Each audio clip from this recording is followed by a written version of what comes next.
Voilà, c'est parti Rémi. Super. Donc pourquoi est-ce que nous avons décidé de mettre en place ce webinaire?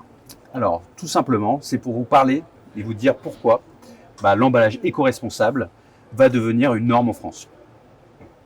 Donc Lucie, on est en direct du CFIA de Rennes. Avec un peu de public en plus. Avec un peu de public en plus, merci beaucoup. Donc CFIA de Rennes, qui est la plus grosse usine de France aujourd'hui sur l'agroalimentaire. Donc Lucie, ce que je te propose, c'est qu'on commence par se présenter. Très bien. Donc Lucie, responsable marketing du groupe Flexico, je m'occupe de toute la communication, notamment tout ce qui est aspect réglementaire, analyse et bonnes pratiques pour une transition écologique. Et donc du coup, Rémi Dufour, responsable pour la France, pour tout ce qui est emballage. Donc je vous aide à choisir votre zip, mais aussi votre emballage flexible, éco-responsable.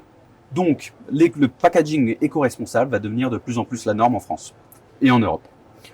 On va voir ça de par tout ce qui est les tendances actuelles du marché, mais aussi je vais vous parler de toutes les nouvelles réglementations avec Lucie, bien sûr. Donc les réglementations au niveau européen, donc on va vous parler de la PPWR, mais aussi de la loi AGEC, qui est la nouvelle législation en France. Oui, tout à fait. Donc Lucie, je te laisse présenter donc la première partie qui est les tendances actuelles du marché. Oui, tout à fait. Alors, on va parler des tendances et des tendances des consommateurs finaux. Comme vous savez, depuis la Covid-19, les consommateurs en règle générale se reconcentrent sur eux-mêmes. Donc, quand ils achètent un produit, ils aiment connaître la provenance du produit, la provenance des matières, mais également s'il est possible de le recycler. La réutilisation est devenue importante pour les consommateurs également. On peut le voir avec la réutilisation des produits, par exemple avec Vinted, mais on peut également le voir avec la réutilisation des packaging. Il y a certaines marques qui offrent la possibilité de retirer l'étiquette autour d'un emballage, ce qui permet de pouvoir réutiliser le packaging. Et on a également la suppression du superflu. Donc les utilisateurs d'iPhone ont dû le remarquer que sur les derniers modèles, vous avez un emballage qui est beaucoup plus sur mesure que ce que vous avez l'habitude d'avoir. Tout à fait. On appelle ça en fait le taux d'espace de vide.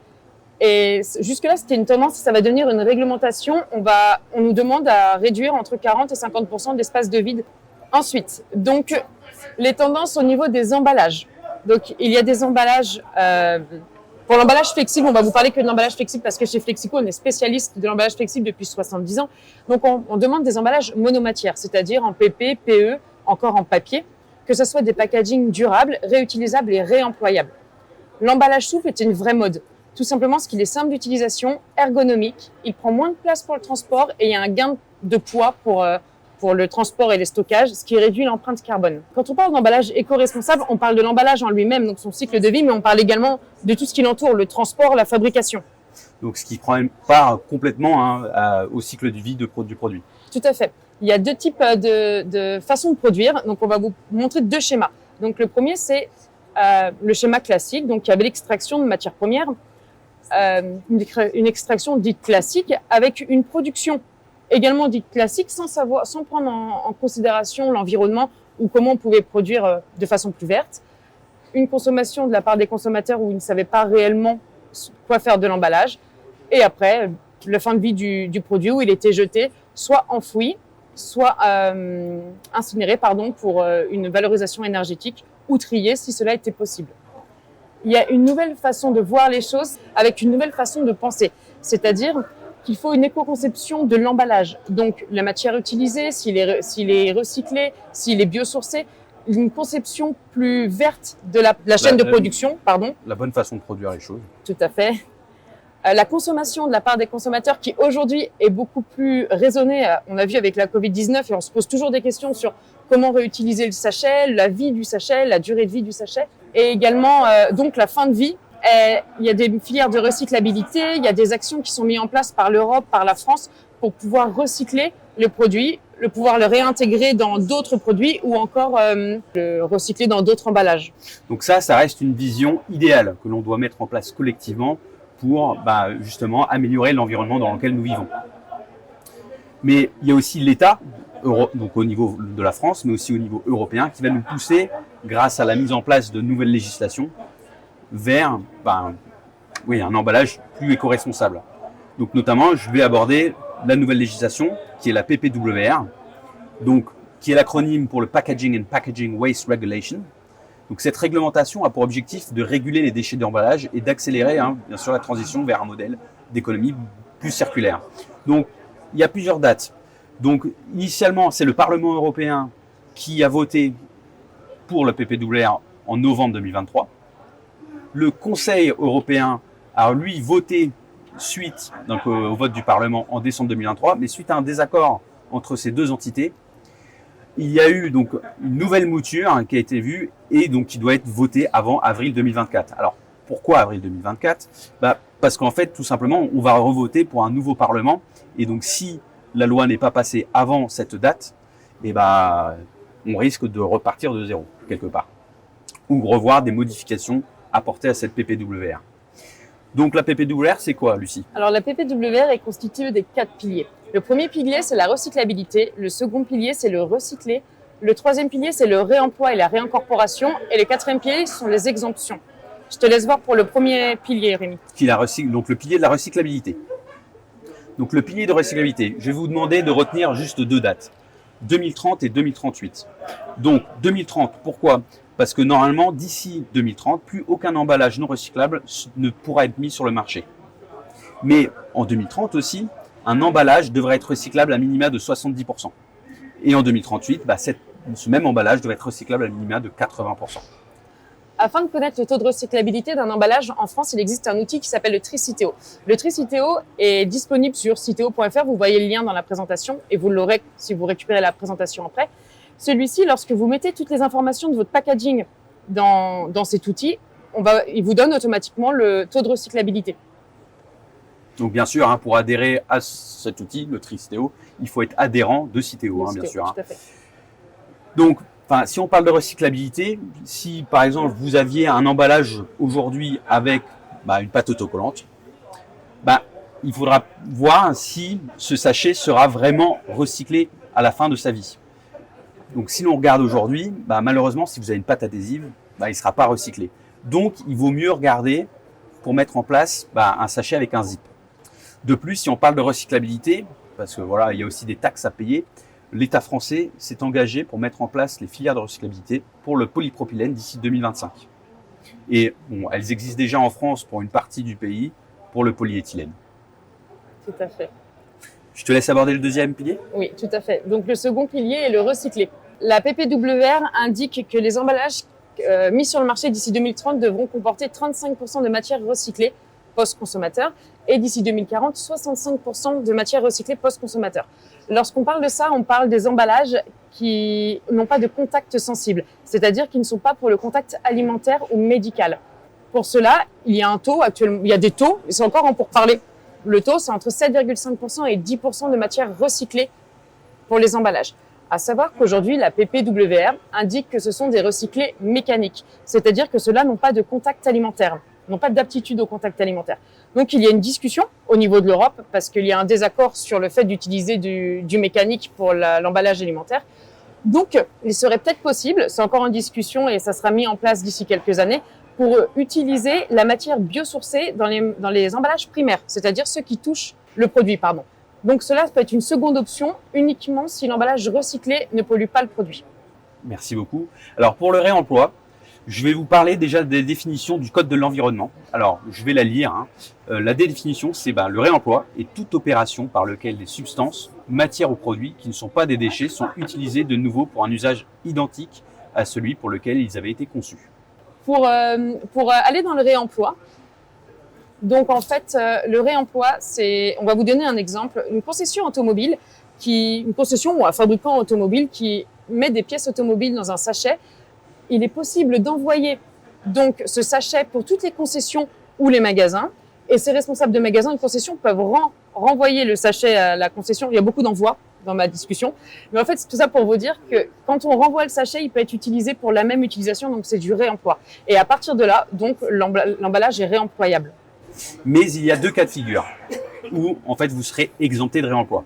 Donc, si on prend le premier cas, c'est à partir du moment où vous avez des filières de recyclabilité qui couvrent 85% du territoire, et du coup, vous serez exempté de réemploi. Donc, par exemple, en France, si on prend les emballages mono-PE, donc devrait être exempté à partir du moment où le pays disposera de 85% de filières de recyclabilité sur cette même matière. Et si on revient au polypropylène, la France s'est engagée, on l'a dit plus tôt dans cette présentation, qu'ils vont mettre les filières de recyclabilité en place d'ici 2025. Tout à fait. En plus, c'est vraiment, apparemment, les filières de recyclabilité en PP sont vraiment avancées. C'est juste qu'ils savent pas trop encore si c'est du mécanique ou du chimique. Le second cas, pour être exempté de réemploi, c'est si un metteur sur le marché arrive à prouver que l'analyse du cycle de vie, donc qui est l'ACV, de son emballage est la meilleure option pour l'environnement. Donc, il va regarder si c'est mieux de le réemployer ou mieux de le refabriquer. Et si on voit que c'est mieux de le refabriquer, on pourra le refabriquer au lieu de le réemployer. Lucie, le dernier pilier? Tout à fait. Les exemptions. Donc, il y a des exemptions pour les emballages. On vous parle des emballages flexibles, donc notamment pour les emballages en carton ou en papier. Eux sont exemptés de toute réemployabilité. Mais aujourd'hui, ce qui est mis en avant, c'est qu'il y a, contraire de principe d'égalité entre les matières. Donc, toutes les industriels du plastique, donc les gros groupes industriels du plastique, eux, mettent la pression pour qu'on ait les mêmes exemptions que pour les emballages en carton ou en papier. Nous retrouvons également d'autres exemptions comme l'exemption pour les produits lourds ou encore les produits fragiles ou les transports de marchandises dangereuses. Donc la PPWR aussi va imposer une réduction des emballages par habitant. Donc en fait, on va s'appuyer sur les chiffres de 2018 pour faire ça. Et donc on estime que d'ici 2030 ans, il y aura moins 5% de consommation d'emballage par habitant. Et 2035, il faudra réduire la consommation d'emballage par habitant de 10% et moins 15% en 2040. Tout à fait. Et à savoir qu'en fait, en janvier 2021, l'Union européenne a mis une taxe en place. C'est une taxe pour tous les déchets non recyclés mis sur le marché. C'est-à-dire que cette taxe sont les États membres qui vont la payer. Donc, in fine, nous, les contribuables. Donc, en 2021, nous avons payé en France 1,250 milliard d'euros pour les déchets non recyclés mis sur le marché, ce qui représente une somme assez importante. Il est important de comprendre que l'État français ne va pas vouloir payer cette taxe indéfiniment. On souhaite toujours faire des économies, ça a été dans les discussions récemment. Donc, l'État français va forcément pousser pour avoir des emballages plus recyclables, monomatières ou encore recyclés, pour ne pas avoir à payer cette taxe. On va faire un petit point sur la loi AGEC. Donc, la loi AGEC, comme vous le savez, c'est la loi française, la loi anti-gaspillage pour une économie plus circulaire, avec le décret des 3 R, réduire, réutiliser et recycler. Cette loi, tout le monde la connaît, ça fait déjà quelques années qu'on travaille dessus. On va juste parler de 2 points, qui sont l'article 5 de la loi AGEC, qui indique que 100% des emballages à usage unique devront être recyclables d'ici le 1er janvier 2025, et une suppression globale des emballages à usage unique d'ici 2040. Et l'article 9 qui indique que depuis 2023, 5% des emballages devraient déjà être réemployables, et d'ici 2027, 10% tendront à être réemployables. Et tous les emballages réemployables devront être également recyclables. Mais comment vous aider pour cette transition ? Alors, Flexico, vous avez dû le remarquer pour ceux qui sont déjà nos partenaires, ont dû être approchés par l'ensemble de nos collaborateurs pour vous apporter des solutions plus éco-responsables versus les emballages que vous avez l'habitude de consommer aujourd'hui. Donc, en fait, les utilisateurs de Doipac PETPE ont dû remarquer que nos collaborateurs ont dû apporter une solution de Doipac en PE, EVHPE, qui est aujourd'hui recyclable. Tout à fait. De plus, chez Flexico, 99% des emballages mis sur le marché, emballages, ça soit les zips ou les emballages flexibles tout faits, sont déjà recyclables. Mais nous restons bien sûr à votre disposition pour vous proposer en fait des solutions qui seraient non recyclables, parce que vous n'aurez pas le choix, parce que vous vous trouvez dans l'agroalimentaire ou dans le médical, et que un emballage non recyclable avec des barrières spécifiques sont nécessaires. Donc, on pourra toujours vous accompagner sur ces produits-là. Ensuite, vous avez dû remarquer aussi que l'année dernière, on a sorti une nouvelle gamme de mini-grippes à base de PCR 30%. Donc PCR, recyclé post-consommation. Mais nous travaillons déjà aussi aujourd'hui sur du PCR, mais pour le mini-grippe toujours, mais à base de 35% de recyclé post-consommation pour être justement en adéquation avec la nouvelle législation qui est la PPWR. Mais nous avons aussi déjà des gammes de sachets PCR avec 50% de recyclé post-consommation aujourd'hui dans nos gammes. Et dans les solutions qu'on apporte, on va vous donner l'exemple d'une collègue de travail à nous qui travaille avec un fabricant de prêt-à-porter.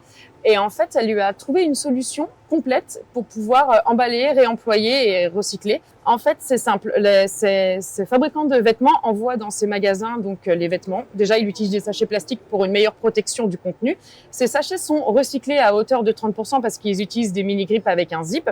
Donc, les recyclés bénéficient d'un bonus Citeo. De plus, ces sachets sont recyclables et réemployables parce qu'ils peuvent être réenvoyés dans l'usine pour les réemployer. Et en parlant de réemploi, en fait, ce qu'on propose aujourd'hui, nos sachets c'est réemployable de base. C'est juste l'utilisation qu'on en fait lorsqu'on les vend ou l'utilisation que nos partenaires en font. Oui, et nous avons même décidé d'aller plus loin parce que nous allons investir dans de nouveaux outils industriels pour répondre à la problématique du réemploi.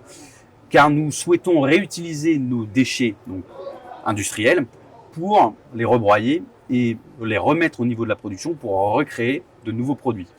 Et à terme, ce que l'on souhaiterait faire, c'est reprendre l'ensemble des déchets de production de nos partenaires pour les réintégrer à de nouvelles productions chez nous.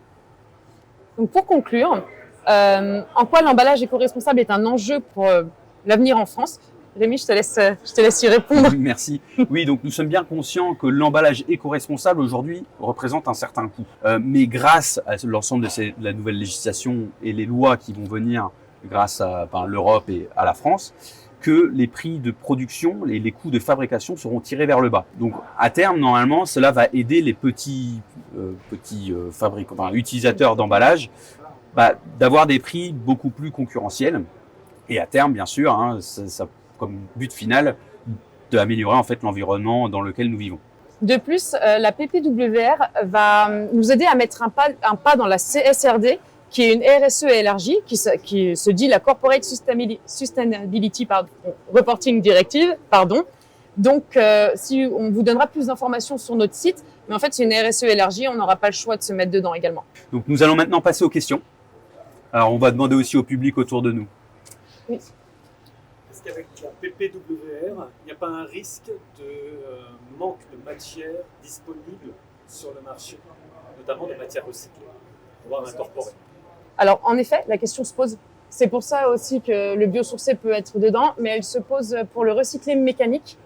Donc, la PPWR pourrait inclure, après le recyclé chimique, ce qui est encore en pourparlers, mais il pourrait inclure une autre méthode de recycler pour pouvoir répondre à cette demande.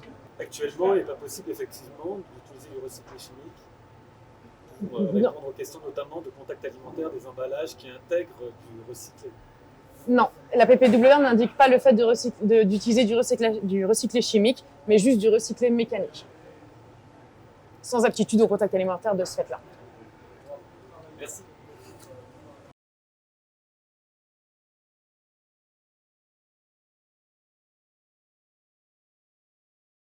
C'est quoi la différence entre réemployer, réutiliser? Réemployer, c'est lorsqu'on réemploie un sachet pour le même usage, celui-ci on lave, et réutiliser, c'est quand le sachet est à destination des déchets, donc le consommateur final peut le réutiliser lui-même, mais ce qui veut dire que c'est pas dans le cycle de réemploi. En fait, c'est une réutilisation. Pas pour le même usage. Pas pour le même usage. Tout à fait. Ok. Et du coup, réemploi, réutilisation, ça concernera pas le marché agroalimentaire ou le marché du médical? Alors, le réemploi ne concerne pas l'agroalimentaire et le médical. Par contre, la réutilisation, chacun fait ce qu'il veut après avec le sachet. Oui, parce que pour l'agroalimentaire et puis le médical, on va parler de contact sensitive. Tout à fait. Donc, Et le fait de pouvoir, en fait, également, on peut pas le laver. On pourrait pas laver le sachet pour le réemployer dans le contact alimentaire. Mais le fait que les papiers soient exemptés, est-ce que c'est pas quand même ciblé tout particulièrement le plastique? pour le plastic bashing. Est-ce que ça sera pas vraiment est-ce que vous pensez qu'il n'y aura pas un risque de certains lobbies qui vont essayer de se défendre en disant que c'est en violation du règlement d'équité de traitement des matériaux auprès de l'Union européenne? Justement, ça c'est une possibilité parce que voilà, il y a vraiment, on voit un système d'anti-concurrence quelque part, parce qu'il y a beaucoup de matières qui sont exemptées, telles que le bois, le papier. Oui, tout à fait. Donc, tout ce qui est matière, tout ce qui vient du bois, c'est exempté comparé au plastique. Et si les lobbying poussent justement pour avoir cette même égalité avec le de plastique. réemploi. Et comment est-ce qu'il y a déjà, c'est harmonisé? Qui c'est qui va déterminer quel est le taux de recyclabilité? Comment ça va se passer? Alors aujourd'hui, le taux de recyclabilité pour l'Europe, c'est un peu flou dans le sens où on ne connaît pas tous les outils. Pour la France, on en a un, mais après, ça sera harmonisé. Enfin, l'Europe va créer un outil global ou se mettre d'accord avec différents pays pour avoir un outil et avoir le même taux de recyclabilité, que ça soit tout cohérent en fait, lorsqu'on mettra les matières. Et normalement, on va être aussi obligé de mettre sur le dos de l'emballage la composition Oui. de son emballage pour bien indiquer que c'est recyclable, ou en tout cas, si ça ne l'est pas, enfin, quelles sont les matières qui composent le sachet. Oui, et il y aurait une vraie traçabilité sur les sachets et on devrait y avoir la matière, la provenance, s'il est possible de le réemployer, comment le réemployer, comment le recycler. Il va y avoir vraiment plein d'informations sur l'emballage et les metteurs sur le marché devront être au fait et au courant de ce qui est signé sur le fait qu'ils sont d'accord sur ce qu'il y a sur l'emballage pour la traçabilité. Et comment on va gérer la traçabilité pour les produits recyclés venant d'Asie, par exemple? Et ça, c'est une très bonne question, Oui, tout à car fait. nous n'avons pas encore la réponse à cette question-là. Mais en tout cas, pour la France, enfin, on a entendu l'histoire de mettre des QR codes donc dans l'emballage pour pouvoir suivre justement et tracer l'emballage. Et on n'est pas sûr qu'il y aura vraiment la même traçabilité pour les emballages qui viennent d'Asie et les emballages qui viennent d'Europe, parce qu'ils ne suivent pas les mêmes réglementations. Merci. Merci. Donc nous souhaitons vous remercier pour tous ceux qui ont pu participer à cette événement.